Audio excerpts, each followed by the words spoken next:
Welcome to the Ari Hoffman Show on Talk Radio 570 KVI, your home for the politically homeless, streaming live at KVI.com and the KVI app. If you want to be part of the most dangerous show on the airwaves, call or text the Warrior Injury Law Studio line at 206-421-5757. That's 206-421-5757. Coming up this hour, a local Seattle chain of restaurants is closing. Is it because of the food carts or overregulation? We'll tell you all about it. But before we get to any of that, time for your daily dose of adrenaline. You want me to stick this into my heart? Are you f***ing nuts? We are living in a weird, bizarro world.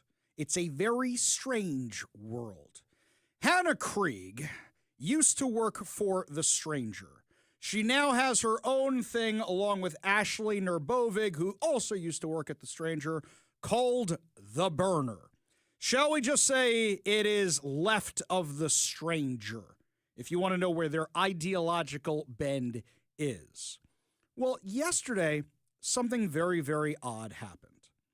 Decision Desk HQ, which is a reputable election site / social media group, they do good work. I use their stuff all the time, called the Seattle mayoral race for Seattle Mayor Bruce Harrell. And anybody who knows anything about Washington politics went, what are you talking about? So, Hannah Krieg, who was one of the people along with Ashley Nurbovig.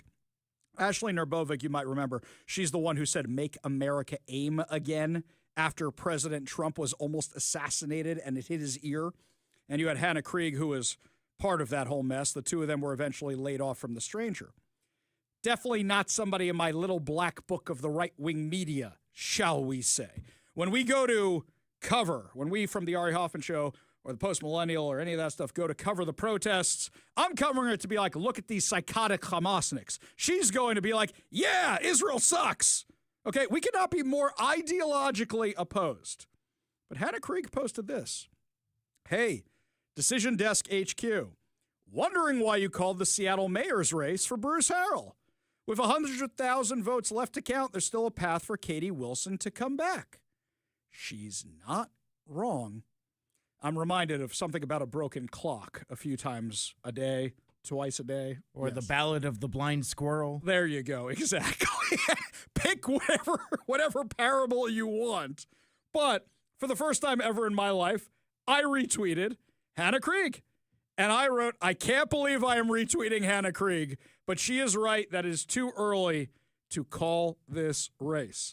And then, as if that wasn't weird enough, Hannah Krieg is retweeting me, retweeting her. Holy cow, it's a whole crazy thing. Which is not the first time she's reposted you, which is why my personal algorithm is rotten with Hannah Krieg. I don't even follow her on Twitter. Neither do I, and her stuff pops up all the time. It's a very odd thing. Well, and it's interesting, though, the Venn diagram, if you will, or it's the Arnold Schwarzenegger, Carl Weathers meme from the classic movie Predator. Yes.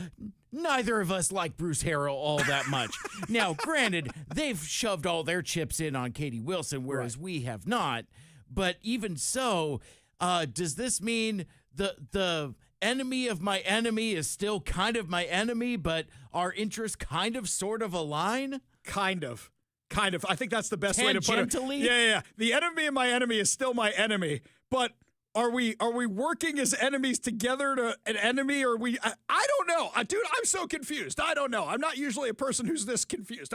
I don't know what's going on. Am I identifying the wrong way? What's happening here? Yeah, usually I'm just more like, dead to me.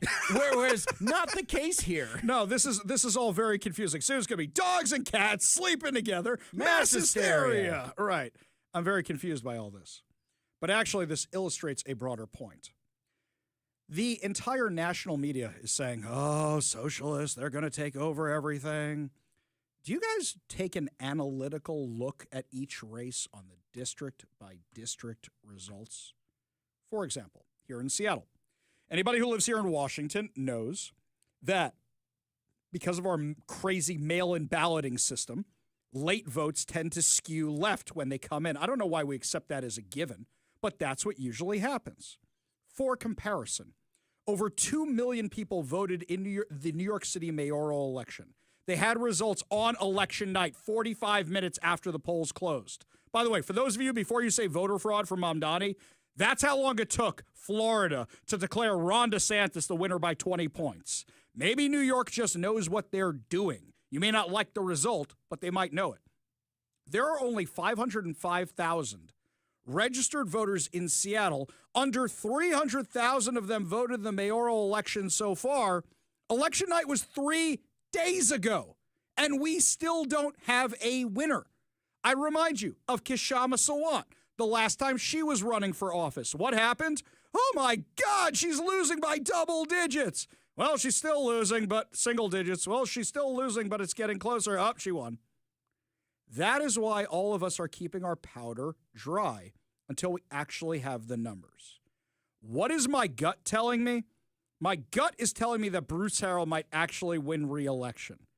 But it is too early to call this because King County sucks at their job. Why can't these people count?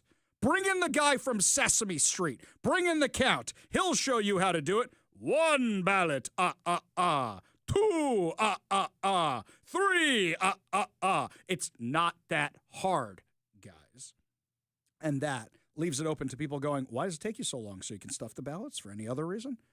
But also here, we know what it's like. This is the problem when national outlets try to cover local things they don't understand.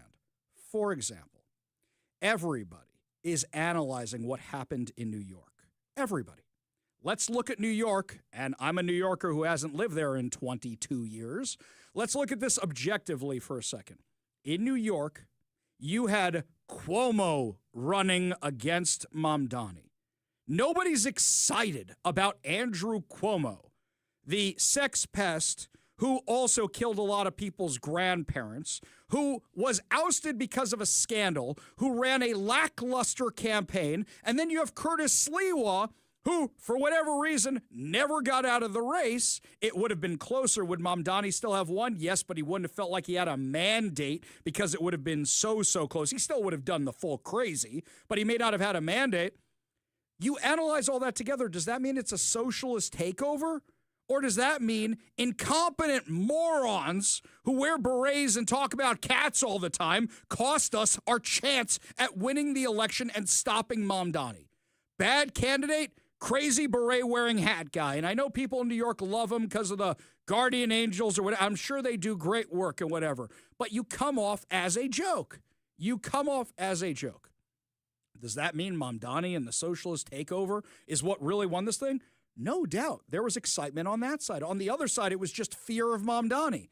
That's not enough to get you an election. Now let's analyze what's happening here in Washington. Socialists ran the table in Seattle for the Seattle City Council. You had far lefties get the Seattle City Attorney job.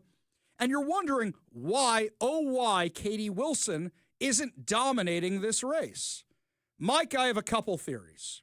Theory number one, Katie Wilson is such a bad candidate and such a horrible communicator that anybody who actually watched those debates goes, really? Really? I wanted to vote for anybody else other than Harrell. Let's take me. I can't stand Bruce Harrell, but I am petrified of Katie Wilson getting into office. I almost filled in that circle for Bruce Harrell after I've been saying for months I wasn't going to. That's how worried about Katie Wilson I actually was. That's how concerned. I didn't. At the end, I think I voted for my dead grandfather. I forgot who I wrote in. It wasn't me. But I know how scary Katie Wilson is, but for me, I'd be a hypocrite if I vote for Bruce Harrell after saying there's no difference between the two for months and months and months and months, and I can't have my name next to his. That stuff is public. Not going to do it after all the time on air. I'm on air. You guys know I'm honest with you about my feelings and all this other kind of stuff, so I'm not going to all of a sudden turn that on you after telling you my feelings for all these months. So a lot of other people went in there, like people I was talking to. I said, look, I'm not voting for either one of these guys. And they go, we have to stop her. We're voting. And I said, all right, let's go through the other races. And they go, we'll just fill in whoever. We don't care. A lot of them were focused on this race. There was very little PR on the city attorney's race. There was very little PR on the city council races. Very little. And actually, the Democrats, or the far left Democrats, I should say, did a smart thing this time where they didn't run somebody like Nicole Thomas Kennedy, who's an Antifa-supporting wackadoodle. They ran people who just escaped under the radar, and nobody's paying attention. But Katie Wilson was obviously a bad candidate in every debate. Every video they made trying to humanize her and make her look like she knows what she's doing, she is so awkward that she admitted she doesn't know what she's doing. They tried to pawn that off as funny or something. It just came off as awkward. But then there's something else. KUOW, our local NPR affiliate. KUOW basically published a hit piece on her right before the ballots dropped, or the day ballots dropped, exposing her as a Nepo baby whose parents pay her bill, who's never had a real job, who can't pay her bills. They exposed all of that. All of that. And a lot of people said she's a fraud. On top of that, you had a social media influencer from Real Change. I'm not saying this guy moved the needle by himself. I'm saying factor all this in together. We played his clip on air where he was saying she was a creation of the stranger, of the white progressives, of the white liberals, and she's not legit. I think what happened was the left turned on her and didn't turn out in the droves the way they turned out for the other candidates. And Mike, if she loses, can you remind me to do a little fun thing? I think we need to send a gift, like a bottle of scotch or whatever their favorite alcohol is, to the reporter for KUOW, who may not have realized that they were trying to humanize her, and in the end, they may have cost her the election. I got to find out what their favorite beverage of choice is. My guess is White Claw. Well, claw's the law, man. Yeah. Obey the law of the claw.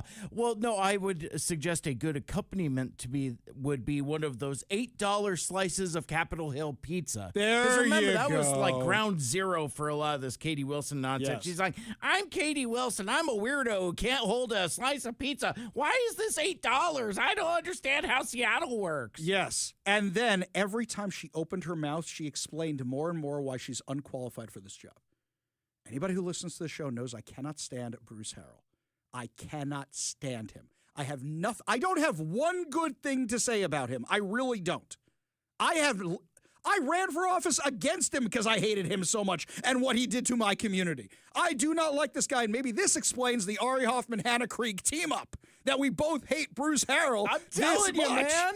I'm telling you, dude. Crazy stuff. This is like when Austin Powers and Dr. Evil team up to take on Goldmember here. I mean, crazier things have happened. But man, this guy really is your Lex Luthor. I love it. I don't know. I think Jay Inslee may have been a little bit more, because we don't make fun of Bruce Harrell all the time. Jay Inslee kind of encompassed our entire show for a few years there. Yeah, that's fair. I don't specifically disagree with that. I just think that Harrell is maybe a more integral figure, kind of closer to the Ari Hoffman origin story. Okay, so I'm with you on this. So Q, he's like Q, and Inslee's like the Borg. The problem is those are both... There we go. See, that's the analogy I'm going for. The problem is those are both awesome bad guys, and neither one of... I got the worst enemy. I got the dumbest enemies of all time. What kind of Keystone Cops, Hogan's Heroes, bad guys do I have here? We have ways of making you talk. Yeah, I mean, like...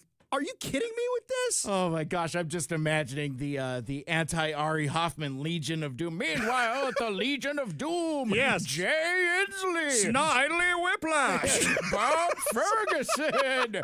Hannah Krieg. We have to get the Hoffman and the Cybert. We have to get them. We have planned to kill Hoffman and Cybert. Yes, the Ari and the Big Mike. They must die. Yes, we get Moose and Squirrel. Right? Come on, guys. You kidding me? The only enemies I have are fictional characters on Twitter.com. Exactly. Made up bots for Semi Bird's campaign by Bob Ferguson's team, by the leftist team. How is it we still don't have election results here? How is it? The Seattle Times trying to explain it away makes no sense. But also, if you look at the decision desk decision, one more time, you look at it and you go, do you guys even know what's going on in Seattle? Do you know historical trends? Now, there's another way to look at this. That Seattle elections, King County elections, Washington elections defy logic. Defy logic. You have Polymarket saying that Katie Wilson's going to win. I know everybody loves the betting apps, by the way. I should have put a bet on Bruce Harrell if I had known they were going to go that direction. And then you've got Decision Desk saying Bruce Harrell's going to win because our elections defy algorithms and logic, and they don't make any sense at all. At all. Here's an example to show how the national media doesn't know what they're talking about. And this is conservative media. Conservative media is playing it like Omer Fatah. He's the other Mamdani who is running in Minneapolis. Now, let's remember who he's running against. He's running against the mayor who let Minneapolis get burned to the ground during BLM. Another terrible mayor. Oh, look, a victory for common sense that this guy didn't get elected. No. According to the Post-Millennial, a report has revealed that socialist Omar Fatah's loss in his bid to become Minneapolis mayor was due in part to deep divides between clans originating in Somalia among the city's Somalian population. So, per Rira Navaram, an intelligence aggregator on social media, a significant number of Somalians in Minneapolis didn't vote for ethnic Somali mayor candidate Omar Fatah due to Fatah being part of the Darude clan rather than the Hawaii. Oh, that's not how we pronounce Hawaii. I know I'm butchering both of those. He's a member of the Darude clan who, Representative Ilhan Omar is a member of the Darude clan who endorsed Fatah, is reportedly the next target of this community as they are emboldened by their proxy victory over Darude in the mayoral election. She will possibly face a primary challenge on tribal grounds. Mike, did you hear anybody in the mainstream media talking about this at all? Because they don't know the intricacies of the Somalian culture. How about no? Why do you think we get so many questions here on the show? Ari, how come you're the only conservative Jew I've ever heard of in my life? Right? We get that question all the time because people don't know the intricacies of the Jewish population. Something that Scott Pressler and Charlie Kirk were able to use in the 2024 election was all the ballot harvesting, all the voter registration that they did. They were able to get into these communities. A lot of people are thinking the shine is off Scott Pressler because we didn't win New Jersey. You got to keep working, and you got to keep working, and you got to keep working. It's not a one-and-done kind of thing. One man by himself isn't going to change things. He had a lot of success last time. Question is, can we change things over time? And you have to get to know these intricacies. For example, Mike, I'm going to throw out something I don't know right now. I know there's a ton of Mennonites out in the Leavenworth area. I know there's a big community out there. Do they vote? Do we even know how they vote?